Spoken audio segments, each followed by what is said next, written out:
this being a game 7, is there a different vibe when you first gathered with the guys this morning? Do you feel any different? We haven't gathered yet, so that'll be obviously when we're done with media and we get together at 11. We'll kind of go over final things and get out of here quickly. But it's I think everybody is excited to play. And I said it the other day. This is what you play for, and it's a great opportunity for a lot of our guys who are experiencing that in the first week. Why do you think the significance of home court has been so important in this series? Well, we won in overtime, so we were fortunate. The second game and the third games were the only two that really were out of control, probably heading into the final 3 or 4 minutes. Everything else has been a pretty close game at the end. And you have to play well. I don't think it's as much about where you're playing as how you're playing. But, our margin is what it is, and we have to focus on what we do between those lines, home, road, or wherever. The amount of adversity you guys faced all season to come to this point and have a game 7 to get to the next round.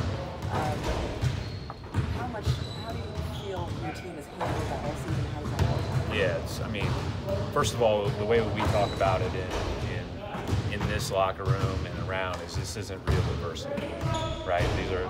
We're really all fortunate to do what we do.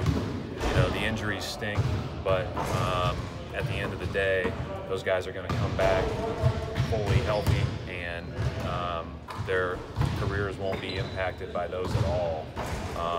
So ultimately, it's opportunity, and the opportunity is for the guys that are in the building and the guys that are playing. And I think that this is everything that we have over these first 6 games of the playoffs is new for a lot of these guys, and it's just more opportunity to experience new things.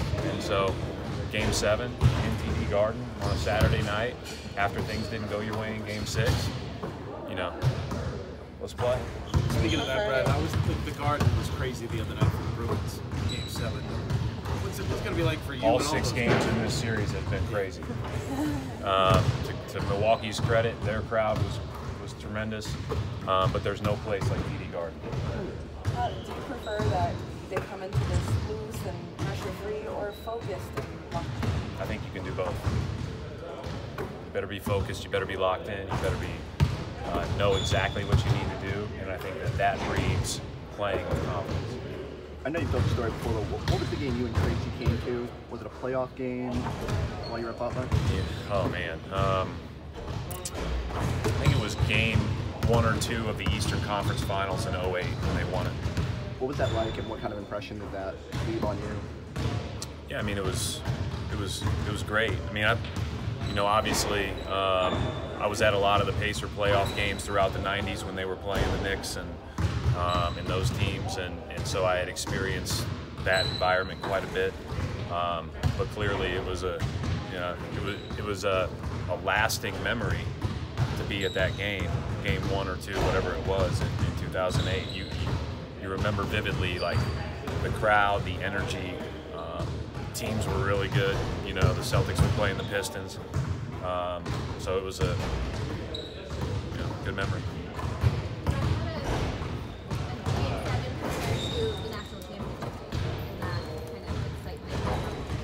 Game 7 of the finals, maybe? Game 7 in the national championship game, Game 7 in the first round in the national championship game is the next game you're playing, and you're preparing to play the next game well. So I don't think you change anything about how you're prepping, but national championship game is the last one. I know you focused on game 7, obviously your team, but today, you've got the Patriots involved in the draft, the Bruins play in Tampa, the Red Sox host Tampa, and the Revs and the Cannons are playing today. What's it like to be in Boston this time of year? What's it been like to be in Boston the last few years? It's just been incredible. When you think about all the sports teams, and I've been fortunate to be around them and spend time with them and learn from them, and I'm trying to pay attention to the draft a little bit. I just read it after it happens. But I was talking to one of their coaches actually the other day, and And after a couple of our guys' Game 5 performances, they were saying they're pretty high on our board. So no, it's been fun. The Red Sox are off to a great start. Coach Cassidy to come back in Game 7 being down 1 goal going into the 3rd period. I streamed that in my hotel room the other day. You know, it's a special time to be a Boston sports fan, and count me among the many. Do you feel like you know exactly what you're going to get from your players tonight? Yep. Why? Because I trust them. Why do you trust them? Because they've put in a ton of time and they are prepared for every situation, and I think that they'll play great. How big a benefit, Coach, has it been to be at this point in the season, having gone through all the things that the players have, for you to have that trust and confidence that they are ready for this one, that you know what to expect from them? Well, the only people talking about it as a bigger moment than it is everybody outside of it. This is a game. You prepare for a game. You play the game. It's not. If you focus on things that don't matter, then you won't play well. These guys have been good at focusing on things that matter. Thanks. Coach. Coach.